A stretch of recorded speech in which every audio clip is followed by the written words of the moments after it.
Hello? Hello? It's Beast That Thing. It's BTTN. It's a flexible fantasy football.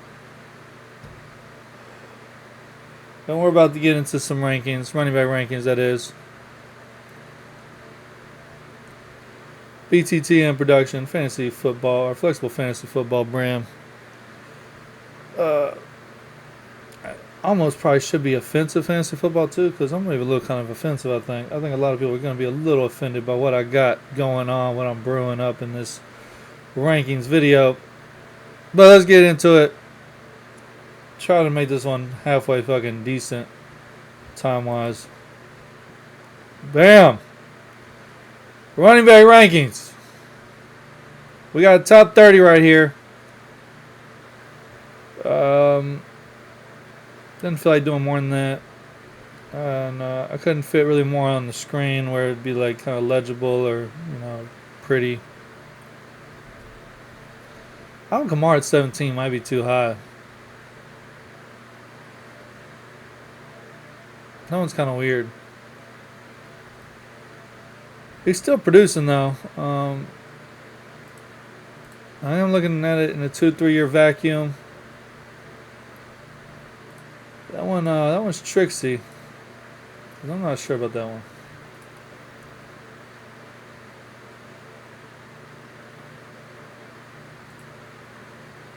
It was running back 9 a year ago.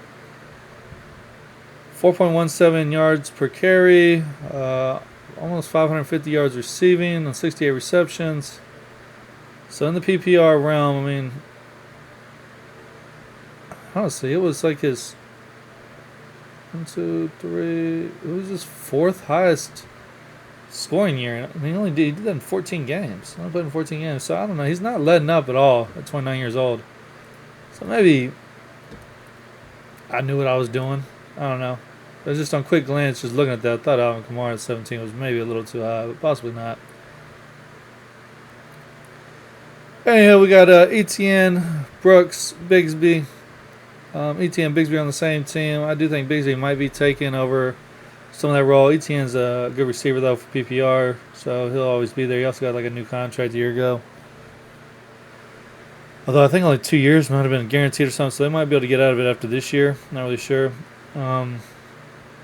Brooks, obviously, came into his rookie year injured. Came back about like week 13 or 12 or something, and, re-injured his leg. So I don't think he's going to be playing next year or this upcoming in 2025. I don't think he's really going to play. I got him on my IR. I'm okay with that. He's still one of the youngest running backs in the NFL. Or was one of the youngest from this past draft. He was also my RB1 before the injury in college. Yeah, I mean, who knows what the fuck to expect from Brooks on this at this point. It could be a sunk cost. It could be fucking nothing. Or, you might have to play the waiting game and maybe he ends up doing something. Who knows? We got the often injured. Well, last year was extremely injured. We don't really know what to make of the Achilles or calf, whatever the fuck's going on with his leg. You also saw Mason and Garindo look pretty good. So Christian McCaffrey at 27. He should probably maybe be up there with Alvin Kamara, but just due to all the question marks with him and his injury history and then, his situation where there's quality running backs behind him and then the offensive line issues, will they be able to address that in the draft and, will it answer any questions? Brock Purdy also. Our team's just going to flood the box and make Brock Purdy beat you because, they don't have Debo. Ayuk's injured. You're basically relying on Jennings and Purcell and Kittle. But you could do a whole lot worse than those three. So we'll see. We got Tyron Tracy at 26. Will they draft the running back? Will he be replaced? Will he build off what he did as a rookie? A 25-year-old rookie at that, an older rookie. But he was an ex-receiver, converted running back his 1 year at Purdue.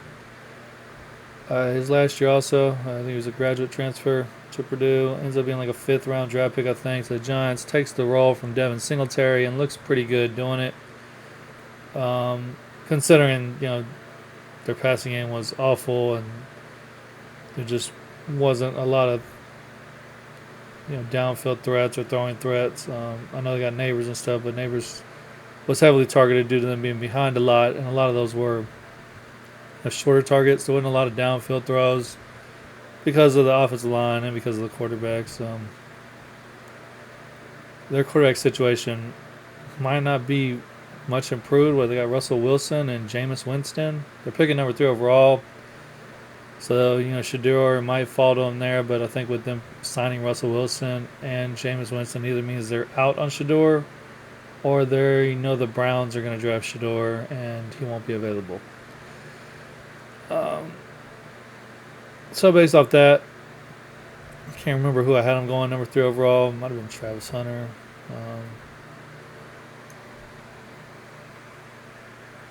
I think it was Travis Hunter, actually. Yeah, I think I had Travis Hunter going 3, Calvin Banks going 4, Abdul Carter going 5, Tyven Millen going 6 to the Raiders, and then at 7 to the Jets, I had Mason Graham. In this scenario, Travis Hunter would primarily be a corner, I think, due to them being unable to draft a corner and have any kind of solid cornerback play and, just needing a lot of defensive back help, period. But he could also be a wide receiver 3, outside of Neighbors and Wando Robinson. And you have Tyrone Tracy and Theo Johnson. It could be good for whoever the quarterback is, whether it's Russell Wilson or Jameis Winston. But yeah, they still could draft a running back. Tyrone Tracy's 26 just because we don't know. There's a lot that we don't know. I could see him finishing inside the top 10 for running backs due to his receiving ability. But I could see him losing the job and not even being in the top 35, top 40. Who knows? That's the case with a lot of these running backs, I guess.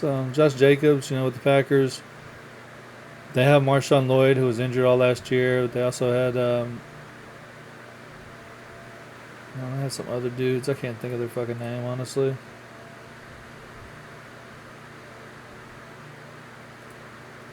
So we can find that depth chart. Emmanuel Wilson and Chris Brooks also looked pretty good. And they could draft one too, honestly. So there's nothing saying they're not going to draft one.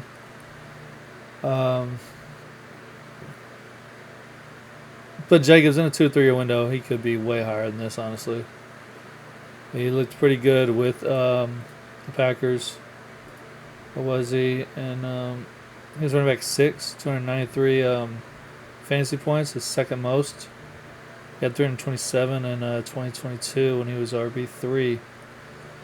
1,300 yards rushing. That's his second most. Also, 4.42 average. That's his third most. 15 touchdowns. That's the most he ever had. And 36 receptions, 342 yards. I mean, he actually gets quite a few receptions. Been a pretty good receiving back in his career. Like I said, he could maybe be higher. Honestly, measurables wise, he's similar. I wonder if Genty is Josh Jacobs. 5'10", 223. Not really a home run threat. I was trying to find comps. I had Maurice Jones-Drew as my comp for Genty, but maybe Josh Jacobs wouldn't be a bad one either. Chase Brown. Yeah, Chris Brown, the fucking woman-beating rapper. Maybe he's too far gone for that, man. That's not fair. Anyways, Chase Brown, Cincinnati Bengals. Similar situation because he produced. He's good. I don't think he's going to lose his job. But they also just paid Higgins and Chase. So they're probably not going to pay him, so the situation could change. I do like the talent, though. He is very talented. And now he's got a year of production under his belt, too. But will he be replaced? What kind of longevity does he have outside of, next year? A lot of these dudes in this, 20... I guess at 20 you got rookies, but before the rookies hit, before the Juckins, Caleb Johnson, Trayvon Henderson, Dylan Sampson all hit, Brian Robinson and all the way to Trevor's Etienne, even I guess to running back 35 beyond that, which we don't have listed. A lot of it is just questions about the situation, questions about their ability to be the go-to running back. Maybe it's questions about injury or age, like with McCaffrey. Injuries also with Brooks. I mean, honestly, the top 18 look pretty solid, or more solid, more safe, I guess, in my opinion. Of course, that could change on draft night. You never know. I mean, like if the Bears get Genty, DeAndre Swift probably is in 14. I don't have them going Genty. A lot of people do. A lot of people have the Raiders going Genty. Some people have the Patriots going Genty. I don't have Genty really going in the top 15. In my personal opinion, I don't have that. That being said, he's still number 8 overall. He's going to be the number 1 running back and no one pick in rookie drafts. But I just like this whole class. And as you can see, I got fucking what? 1, 2, 3, 4, 5. I got 6 in the top 22 overall. I think 6 of these dudes will be in favorable situations or, be in kind of like RB1 situations just due to their ability, not only running but receiving. They're all good receivers too for the most part. Maybe Caleb Johnson's the worst receiver.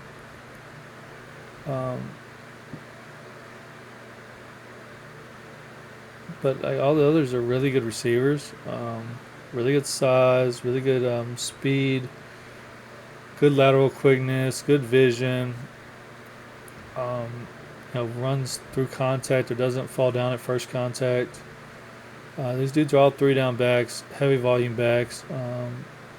They can hurt you in between the tackles or out wide with the outside zone or in the receiving game as a backfield receiver or even motioned out wide. Some even have that versatility where they can even, be lined up as a slot or an outside receiver even and, get favorable matchups against safeties or linebackers where they can just go ham-tastic.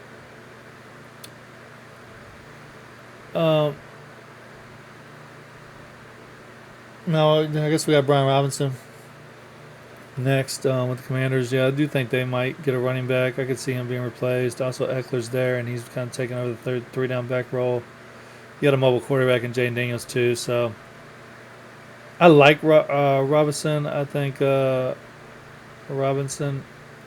he's been a little bit better than what people give him credit for,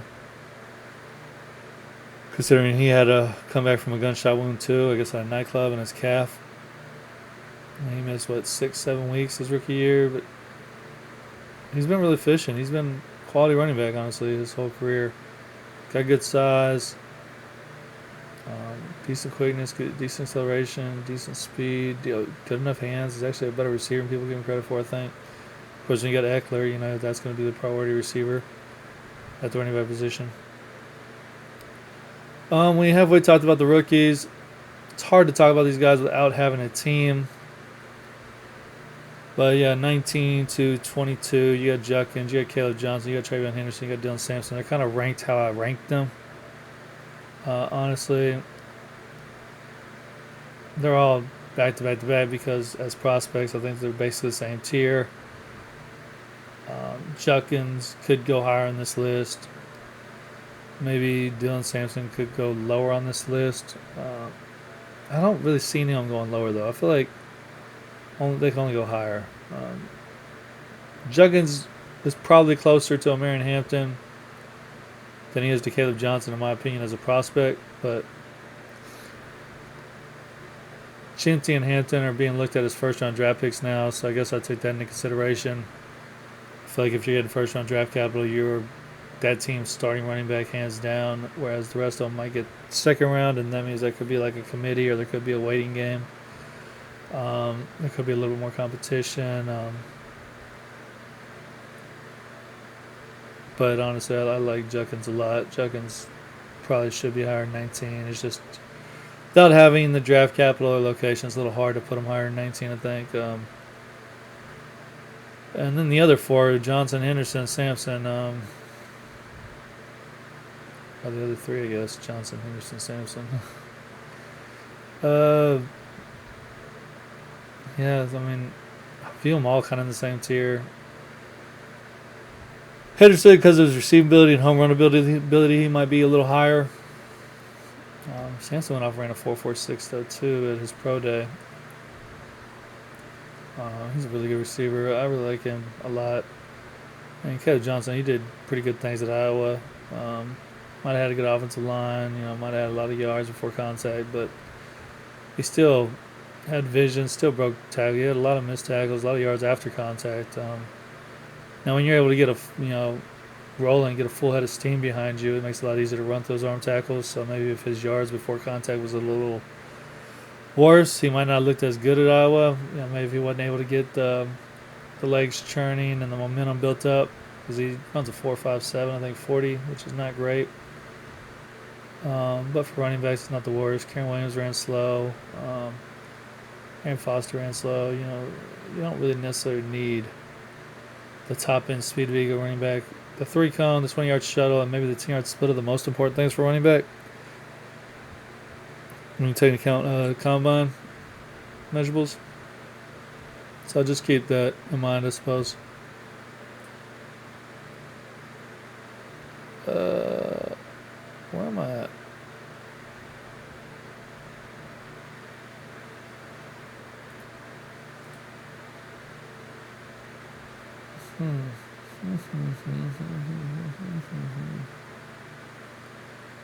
Just checking on some things, making sure things are cool. All right. 18, Chuba Hubbard. I mean, he's been slept on. I liked him at Oklahoma State. He was like a 5th-round draft pick. I thought that was extremely low for a guy who ran for almost 2,000 yards in college or some shit. Then he ran like a 4.42, a 4.48 or something, almost 4.5, but just under 4.5 to reach the 4.4 level. Yeah, new contract with Carolina. 3-down back, great receiver. Has home run ability, great acceleration, good vision, good cut and lateral quickness. Just underrated. It could just be because he was on the Panthers, but now he's being seen for who he is, and yeah, they re-signed him, I guess, to keep some talent in the building, to keep some guys, some character. He's got a good character. He's a good motivator, work ethic, all this stuff.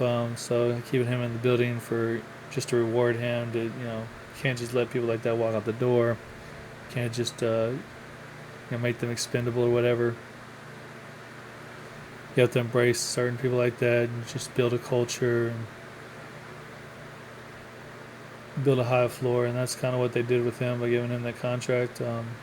Even though they drafted Brooks, that can keep both, and you really don't know what you got in Brooks. So he'll be Bryce Young's best friend in year 3 for Bryce Young. To see if Bryce Young's kind of a make or break year for Bryce Young, honestly.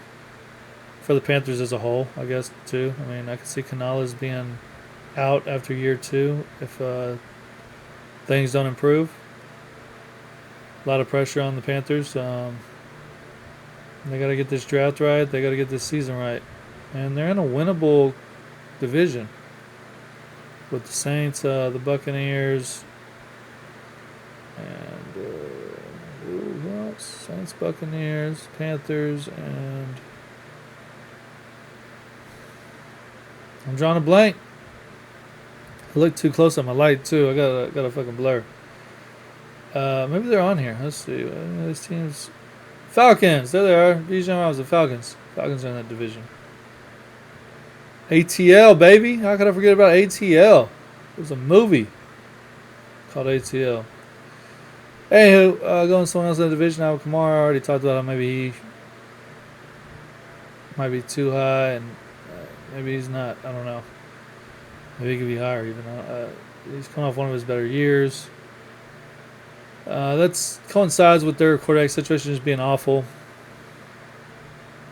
And just them as a team being awful. I mean, they're picking, 9th overall in the draft. They weren't great. Derek Carr seems to still be their quarterback, although they may pass the range of Spencer Rattler. I hear a lot of talk about Spencer Rattler. They like Spencer Rattler.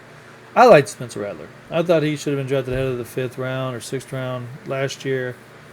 I had him as QB7, but I had QB7 going kind of in like the late 2nd, early 3rd round range. To a team like the Saints, I mean, the Saints were definitely a team. It's funny the Saints were able to wait on him and get him in the 5th round. Saints were almost the exact type of team that I wanted him to go to, honestly. And he went there, and I was like, okay, well, so he went a little later. Oh well, fuck it. But we're not talking about quarterbacks, but I'm just kind of, I guess, painting a picture with Alvin Kamara about the quarterback situation and how the Saints overall look. The O-line's decent. I think when they get Shaheed back, get Olave back,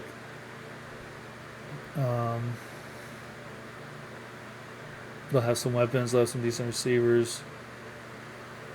Bud Means look pretty good too. Was he a free agent rookie or like a 5th, 6th, 7th round pick? I don't know. He was a day 3 guy, I think, regardless.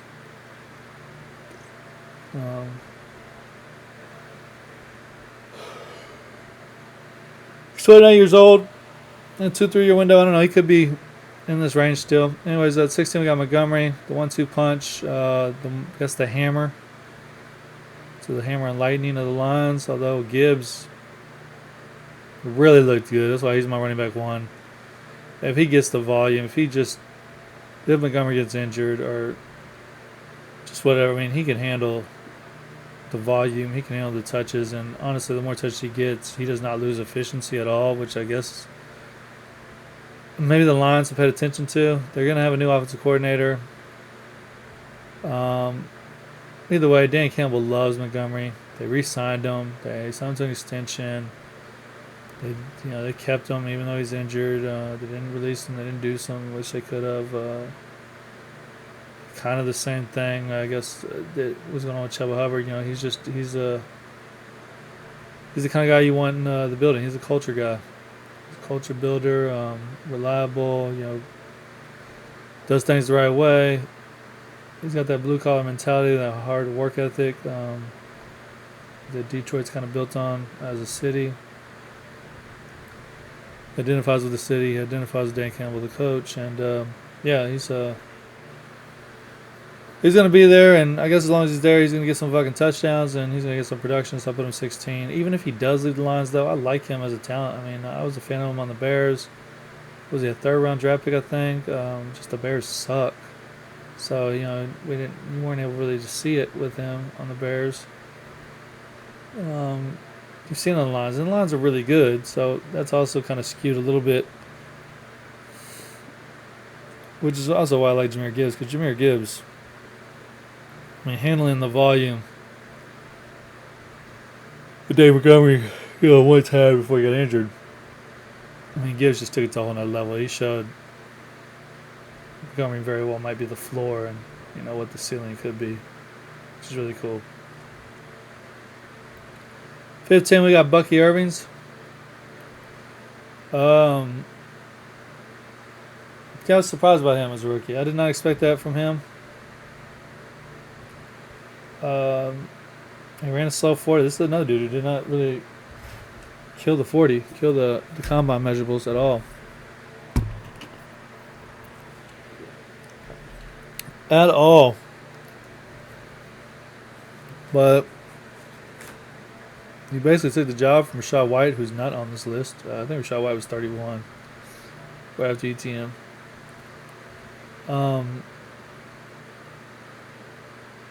Man, he looked really good. I don't know what else to say. I was wrong about Bucky Irving.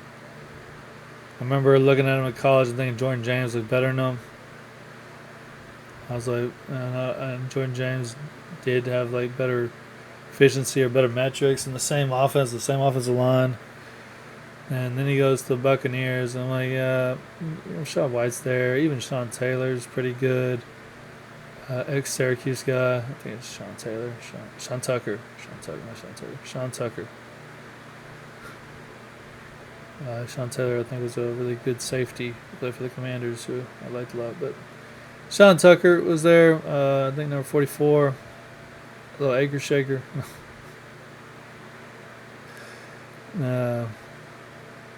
That's a H-Town neighborhood. Shout out Acres Homes in the building. But yeah, I don't know. I had no idea what to expect from Bucky Irvin, and yeah, he just blew me away. I was wrong about him for sure. So I'm putting him up decently high, but probably not too high. It's probably where he deserves to be at number 15. Down to number 14. Like I said, his situation could change. Who knows? But he had a really good year. He was healthy for once. Ben Johnson's familiar with him. Everyone talks about Ben Johnson wants this, wants that. Maybe Ben Johnson has the running back he wants right here. Keep in mind, DeAndre Swift was there. He was the offensive coordinator for DeAndre Swift. He was part of that room that drafted DeAndre Swift, I think. Maybe not. I don't remember when Dan Campbell. He might not have been there for the drafting of him, but he was there with DeAndre Swift. And the only thing that hurt DeAndre Swift was lack of durability. I mean, he was a producer with the Lions. He was everything that they could want. He was an early second round draft pick. Keep that in mind too. Like, he had pretty decent draft capital. He was looked at as a fairly high prospect. He was drafted ahead of Jonathan Taylor, which I think is fucking wild. Because Jonathan Taylor is one of the best fucking running back prospects I've ever seen. 2,000 yards 3 years in a row. You're talking about Genty rushing for like 2,500 yards 1 year. Jonathan Taylor did it 3 years in the Big fucking 10. And then ran out and ran a 4.3940, a sub 4.440 at fucking 5'10", 220 pounds. So, like, I don't get that. And if Taylor can go in the second round or be the third running back taken in his draft, then Genty can definitely fall outside the first round. That's where I'm at. I know that maybe the running back position's changed a little bit because of Saquon Barkley and Derrick Henry and blah, blah, blah, blah. It has and it hasn't. I mean, Derrick Henry was a second round pick. Also. So I think in a deep running back class, you can address that position without using a first round draft pick. I do think there are going to be running backs that go in the first round this year, though. There's just too many mocks that have them up there. There's too many fucking big boards that have them up there. I don't think top 10 is realistic, or I don't think top 10 is going to be the case. But I'll talk about that when I get to them. Right now, I think DeAndre Swift is exactly what the Bears want. I don't think they take one at 10, personally. I think they have other holes and issues to worry about. And like I said, it's a deep running back class. You don't need to fucking draft one at number 10 whatsoever. I mean, you could easily get Quinshon Judkins, Caleb Johnson, Dylan Sand, any one of them. Just as good. In round 3 or something. You don't need Genty at 10th overall. So that's my take on that. Third team, we got James Cook. James Cook carried the load for the Bills. They didn't have a number one receiver. Of course, they had Josh Allen, who's going to get his and do his thing. But James Cook, man, he fucking ate. What was he last year?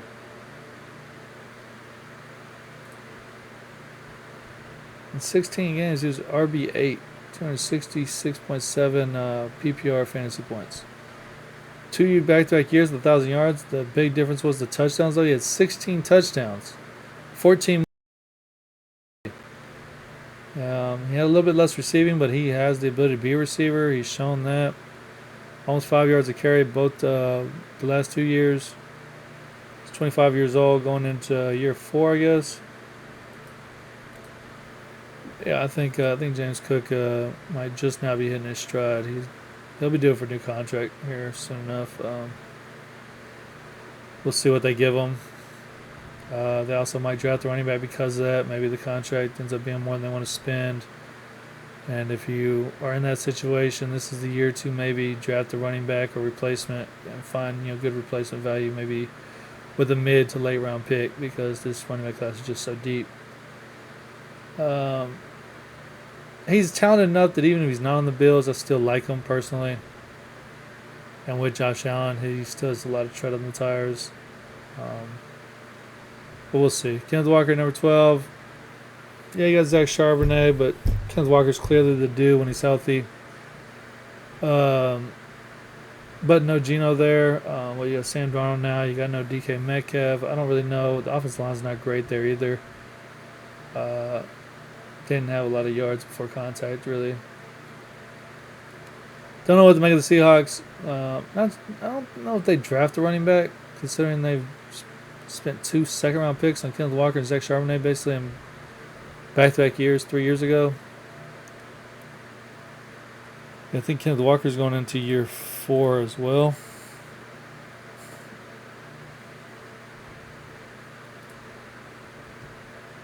Yeah, he is, and he's degressed every year. 202 points his rookie year, 199 his second year, and then 181 his third year. The problem is the 181 he only played 11 games. If he played 15 games, he would have easily had his best year as far as output. But he also had 3.75 yards per carry, which is awful. Just fucking awful. So, yeah. Really don't know what to make Kenneth Walker. I know when he was healthy, he fucking produced for fantasy, but he was not efficient whatsoever. So, but neither was Zach Charbonnet. That offensive line, that offense, it sputtered a little bit. It struggled. There's nothing else you can really say about it. It was bad. Number 11, we got Joe Mixon, who is an older guy who just changed teams. His first year of the Texans was pretty good. I imagine year 2 will be all right. We got a new offensive coordinator, so I don't know if that's going to change anything or affect him from fantasy perspective. I'm hoping it improves C.J. Stroud in the passing game, and maybe that just helps the running game even more. And the whole offense just goes gangbusters and puts up pinball scores. Fucking lighting it the fuck up.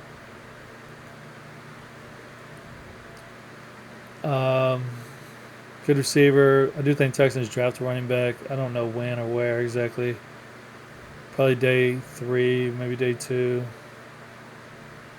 Who the fuck knows? Derrick Henry, number 10. Not a lot to say about Derrick Henry. Derrick Henry's a fucking beast. I mean, he is 6'2", 6'3", 240. Hits almost 23 miles per hour on the GPS. One of the fastest dudes in the NFL. And one of the biggest. As far as ball carriers go, one of the biggest ball carriers. I mean, he's a fucking train. He's a damn near impossible to get down. He's impossible to stop. Good fucking luck. And you got him and Lamar Jackson on like read options and stuff. I mean, you're damned if you do, you're damned if you don't on that situation. That offense really just looked good with Derrick Henry. But he still has Lamar Jackson, who's also passing the ball a little bit better, a lot more efficiently. It's not quite like Jalen Hurts and Saquon. I mean, he's not getting the tush push. He's not stealing all the touchdowns. But Lamar Jackson's going to get his. I also let him throw for some. I mean, Lamar Jackson could have won MVP. I mean, it was difficult, really, between him and Allen. But, I mean, he threw for 4,000 yards this past season. More yards than he ever had. 41 touchdowns. More touchdowns than he ever had. And then he started 915 yards rushing with 4 rushing touchdowns. So, I mean, Henry, he had 1,900 yards rushing. Second most of his career. 5.9 yard average. The highest of his career. I mean, his efficiency was through the fucking roof. And 16 touchdowns, tied for second in his career. Didn't receive the ball a lot. That kind of hurt him a little bit. But, I mean, he was RB4. Played in 17 games. He's RB4. Gibbs. Damn, Gibbs ended up hiring him? Fuck. Rushed for 1,900 yards and 16 touchdowns, and you end up RB4. These fucking running backs are really making a comeback. How about that? I think that's just defenses, too. They're getting smaller. They're getting faster to stop the spread offenses. And, offenses are now going back to power football a little bit. It's easier to run against smaller fronts, smaller, coverage-based defenses. And, you're in these spread offenses with a big offensive line, which the Eagles and Ravens both have. I mean, they have more than a couple 330 or more pound dudes. They're definitely moving that line of scrimmage. Getting that push. There's decent yards before contact. And you get someone like Saquon Barkley or Derrick Henry moving. And at his team, they're going to be pretty fucking hard to take down. You're not going to take them down with arm tackles. You're not going to take them down one-on-one. You're going to have to gang tackle them. You're going to have to hold on for dear life until someone comes and helps you and cleans it up. And, that's Derrick Henry in a nutshell. Number 9, we got Omarion Hampton, Ashton Genty. These are the 2 running backs that are probably going to go in the first round. Can't really say much about them because I don't have a draft destination yet. I'm doing this video April 2nd, 2025, 22 days before the NFL draft. They're my top 2 running back prospects. I think they're my top 2 picks also in rookie drafts. Although I'm a bigger fan of Tet, or T-Mac, you don't want to be called Tet. I'm a bigger fan of T-Mac, more so than others.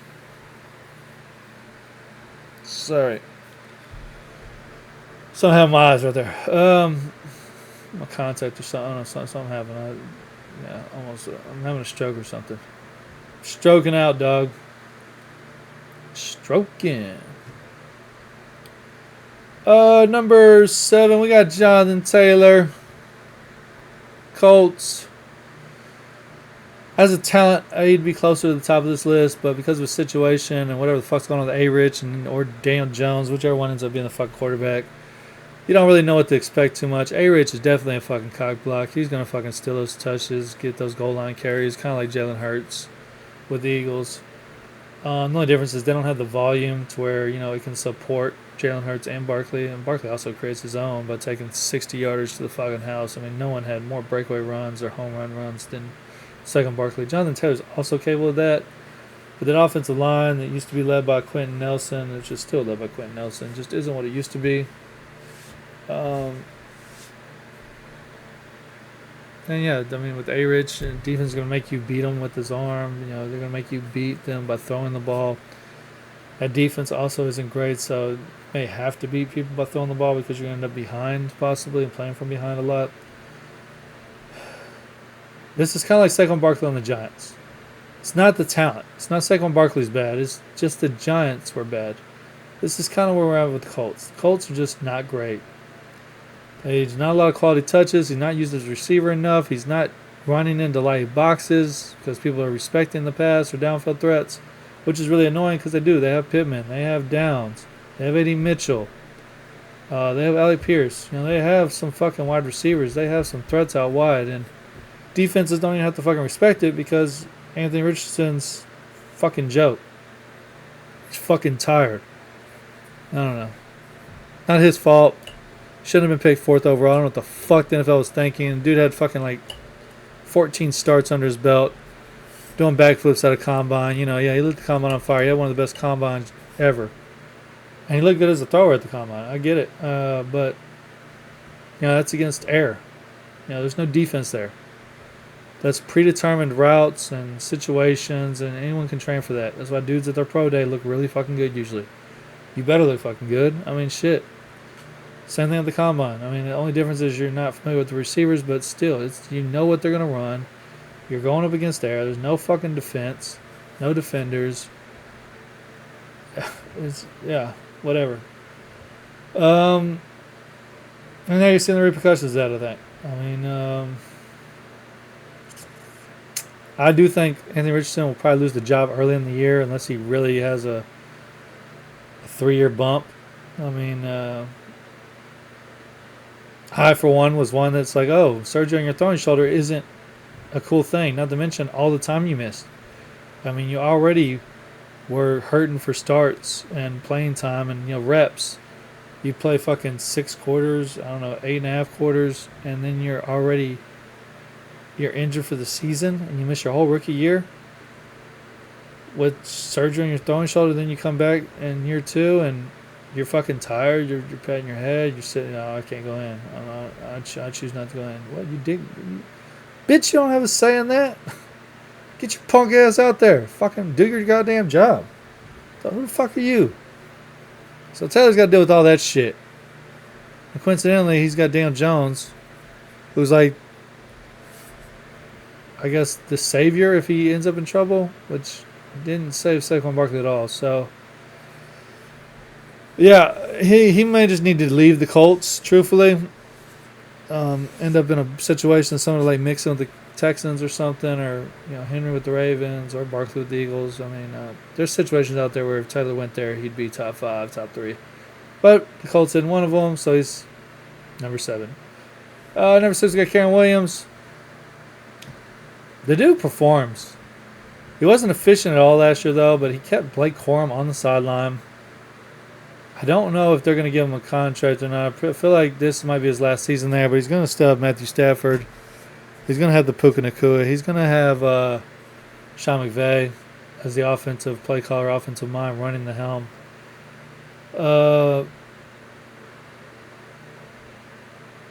Is it Sean McVay?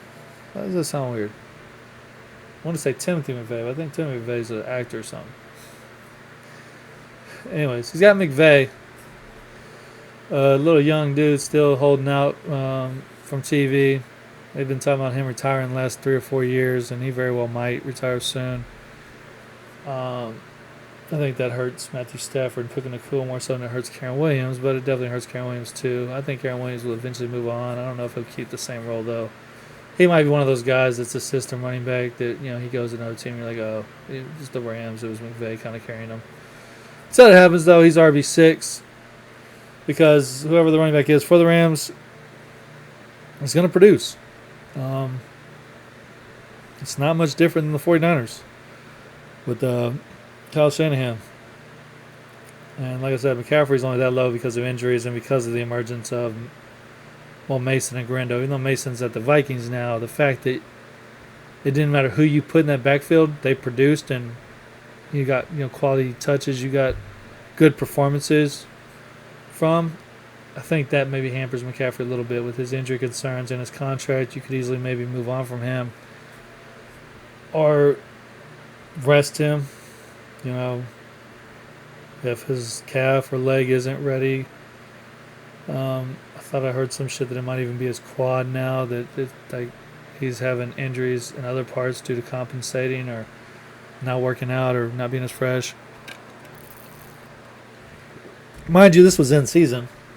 I'm not hearing anything about him right now because why would you? It's fucking April. I mean, he's not doing anything. They're not having workouts. They're not having practice. They're not having camps. They're not having games.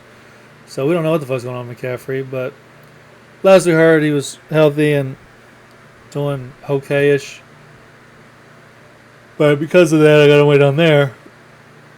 And, the Rams, the only difference is Corum and the other guys haven't shown the ability to perform at the same level that Karen Williams has. Now, they haven't really gotten the opportunity quite like the 49ers guys did, but there could be a time early in the season, week 4, week 5, where Karen Williams drops outside the top 20 and maybe Blake Corum's also in the top 30, and they're kind of like a Batman and Robin, or Robin and Robin, because there's neither one's a Batman, and they're just kind of splitting touches, and maybe eventually Blake Corum does take that job over. I don't know. I'm not a big fan of Blake Corum, but they drafted him in the 2nd, 3rd round, and they're probably going to see what they have with him at some point in time, especially if Karen Williams struggles early. Something can be said about the Jets and Breece Hall with Braylon Allen and Isaiah Davis. I think Breece Hall could be a trade target. Now, that could actually boost him of this list because the Jets is not a great, situation, not a great destination to be in. And there were times where Braylon Allen looked really good, and then later on in the year, Isaiah Davis looked really good. They could draft another running back maybe, although I think that would be it's a deep running back class. I don't want to say that'd be dumb. I mean, in the 5th or 6th round, if you just take a running back, where's the harm in it, really? It's probably a safer position to draft in this class than any other position because of how deep and talented it is. I mean, you get a 5th or 6th round running back, and it might be like a 3rd or 4th in other years.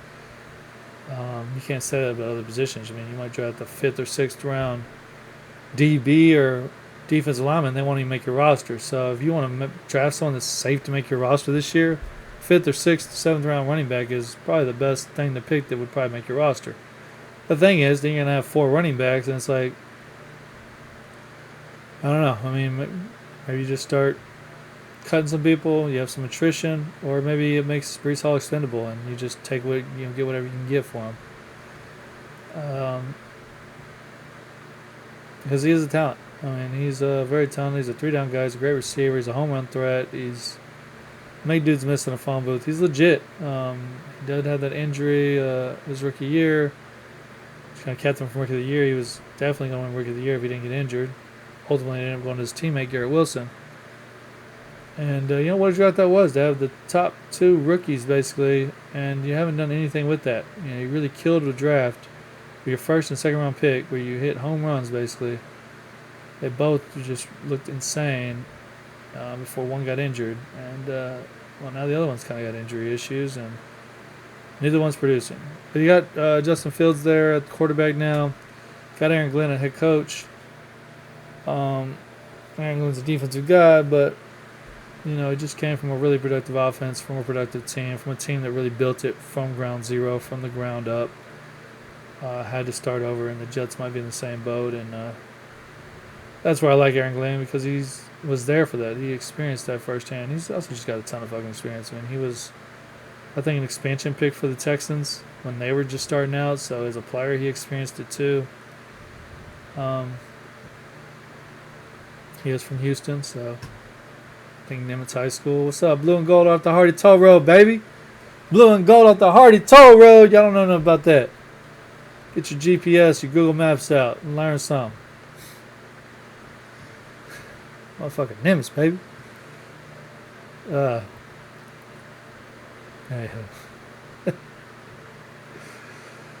That's cool. That's cool to see Aaron Glenn doing his thing. I think he played for the Jets too as a DB. He played for a couple teams, but anyways, number 4 we got Devon Ashan. I don't know. I'm probably mispronouncing his name. They all want to pronounce a certain way, and I fuck that up every fucking time. That's what we do over here at the BTTN. We don't enunciate. We don't pronounce things properly. We just say it how we see it. We sound it out. And no, we did not win any spelling bees. We didn't even fucking place. We didn't even make it to the spelling bee. We couldn't get out of our fucking classroom in the spelling bee. Fuck spelling bees, alright? I can spell B, B-E-E.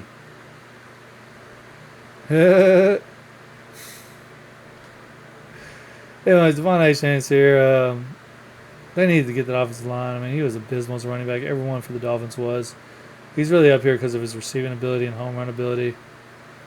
I mean, and I guess he gets touches, which with Tua out, there's a lot of dump offs to him. There's a lot of 8-9 reception games for him because they were playing from behind and quarterbacks couldn't throw the ball downfield. But if Ty Hill's 100%, if Waddle's going to start fucking doing his penguin in the end zone, if Tua's going to not be fucking shaking and shit on the field, and McDaniel's going to fucking, I don't know, get right and make this fucking thing start moving again. Because I'm rooting for McDaniel. I like him. I like his vibe. I would like to see a guy like that succeed as an NFL head coach and break the mold and kind of break the stereotypes and just prove that you can find successful individuals and smart minds from anywhere.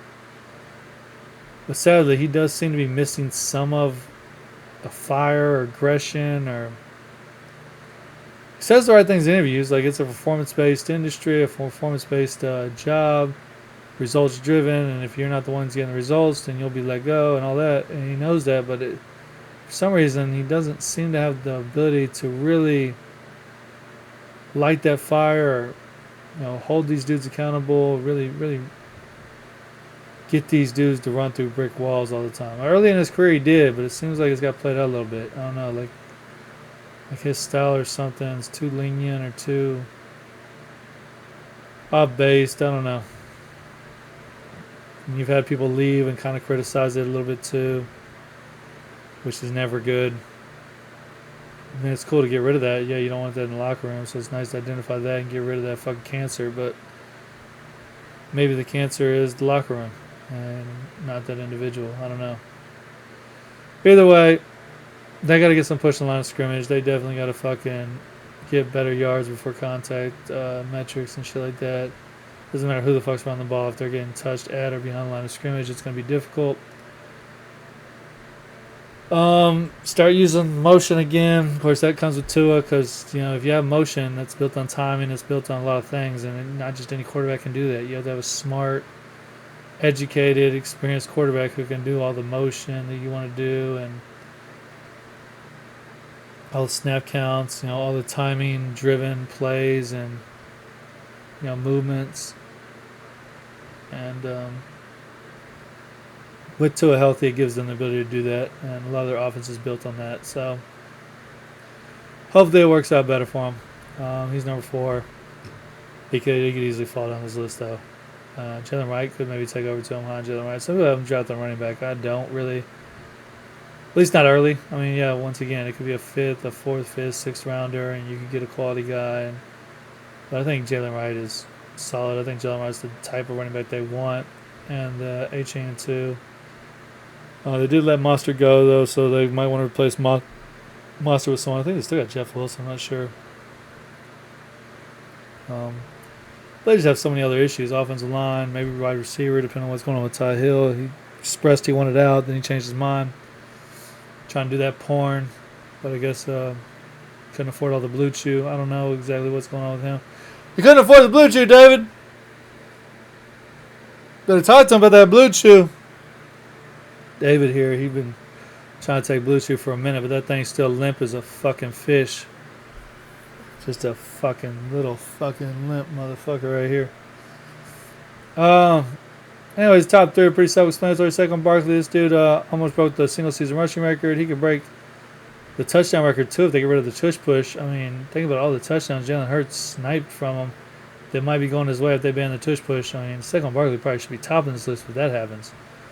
Because, I mean, his fucking home run threat ability, the breakaway ability, he does not look old at all. So in a 2-3 year window, I don't know that Robinson or Gibbs are scoring more than Barkley. But he does have some tread on the tires. He is a little older. You do have the tush push and Jalen Hurts, kind of sniping him at the goal line. I mean, those are all just whatever, though. I mean, honestly, you probably should be topping this list. It's just the other guys are younger, and they give you more than a 2 to 3 year window, maybe. Barkley, it's maybe not as easy to see beyond a 2 or 3 year window, although he very well could give you 4 or 5 years too. Basically, this past season, I mean, he looks fucking great. He looks like he's legitimately in his prime. He just won a Super Bowl. I mean, he's on cloud 9. Now, does that affect him too? Does he lay up a little bit? He also just got a ridiculous extension from the Eagles, but they didn't have to give him. They didn't have to give him that at all. They chose to. That was kind of crazy. So I don't know if that's going to change him. I don't know if he's going to stay with that fire. He clearly had a fire in his belly this past season after what happened with the Giants. He wanted to prove the Giants wrong. He wanted to win a Super Bowl with the Eagles. He wanted to prove the Philadelphia right. He wanted to represent the whole running back position, which is the reason why a lot of people have Genty going top 10 is because of what he did and what he showed the running back position can be. I think he's just a unicorn. I think also the Eagles situation is unicornish. I mean, it's just built for a running back to succeed. That offensive line is just monstrous and just physical as fuck. At the point of attack, at the line of scrimmage, they just dominate. I mean, the holes that he was running through were like Moses with the Red Sea. I mean, set my people free. This motherfucker was free as fuck to just free reign running through this fucking split Red Sea. Was it the Dead Sea? It was the Red Sea.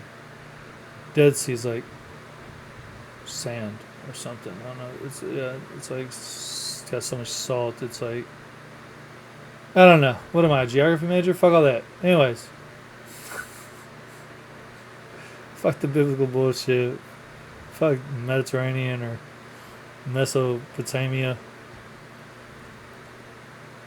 Whatever the fuck it is I'm saying. I just be butchering shit. Anywho. I'm looking at him now at 3. I'm like, man, the fuck is he doing at 3? But Bijan Robinson and Gibbs had insane careers. Or insane seasons. They look like they're on their way to having insane careers. Robinson officially established himself as the number 1 running back. I gotta say Gibbs did too. Although Monty's gonna get his touches probably, but man, I mean after this past season, what he did with Montgomery injured, man, how do you go back to just doing a 50-50? I mean you're just holding Gibbs back, really. And maybe you're protecting him, but maybe you're hurting yourself too, because he is so dangerous. You have to get him 20 touches a game, I think. Because he's gonna bust one. He's just like Saquon Barkley in that sense. I mean, you give him 20 touches, one's going to the house. There's one, he's just going to, boom, he's gone. It doesn't have to necessarily be between tackles or, rushes or handoffs. It can be receptions. It can be whatever. But Both of those guys are just up there. Robinson with his just shiftiness, ability to make dudes miss on the phone, but he's making dudes look silly. He's breaking ankles out there. But he's also 215 pounds or so. He's running through arm tackles. He's live as fuck. He's going to be Michael Penix's best friend. He's a great receiver too. Gibbs, same thing. You can line him out wide. It's like a wide receiver. Let him go one-on-one with fucking linebackers or safeties and good fucking luck. You can also do that and run jet sweeps with them or reverses with them also. You can just do so many things with these dudes. You can line them up so many different places. You can motion them out. You can motion them in. It really just keeps defenses on their fucking toes. You have no idea where they're going to be at, but you got to account for them no matter where they're at, because wherever they are, they're a fucking threat and they're a problem. Saquon Barkley's got the same kind of effect, but maybe not to the extent of these two, which is another reason maybe why he's number 3. Because these two are legit wide receivers out wide. Barkley does have great hands and shit like that, and he's had his moments, but it's more so the Eagles don't use him that way. It's not that he can't do it, but the fact that these guys are used that way, I just have to give them a little notch above. Plus, like I said, they're the youth. Maybe they got 4 to 5 years in them, where Barkley maybe doesn't have that. I know we look in 2 or 3 year windows, and 2 to 3 year window, I don't know if they score more than Barkley, but the fact that they could be in a 4 to 5 year window and score almost as much as Barkley in the 2 to 3 year window, they're 1 and 2. And that's my running back rankings. That's the list. That's how we do it. That's all with me and David, his little friend. I never know. I don't know. It's almost like he's holding a cell phone or weird. I don't know what he's holding. What are we holding? What are we holding? What are we holding? I don't know. Anyways, Flexible Fantasy Football, part of the just a BTTN brand. BTTN presents. It's a presentation or production of the BTTN. I'm Beast That Thing. This one has the little blue and the pink. I like that. Representing strong. Breast cancer awareness all day long. We love the titties. Keep them healthy. Keep them looking pretty. 57 minutes in. Not bad. Not bad. We did okay. Anyways, like and subscribe. Feel free to leave your comments. Tell me where I'm fucking up. Tell me, what I did wrong, who I got wrong, how I should do better. What a piece of shit I am. I love it. I love to hear from you in the community. Feel free to tell me whatever it is you got to say. I'll probably reply. I mean, I got replies in me. Quick to reply. Anyways, we got wide receivers, we got tight ends coming soon. Stay flexible, baby. Flexible Fantasy Football. Peace out.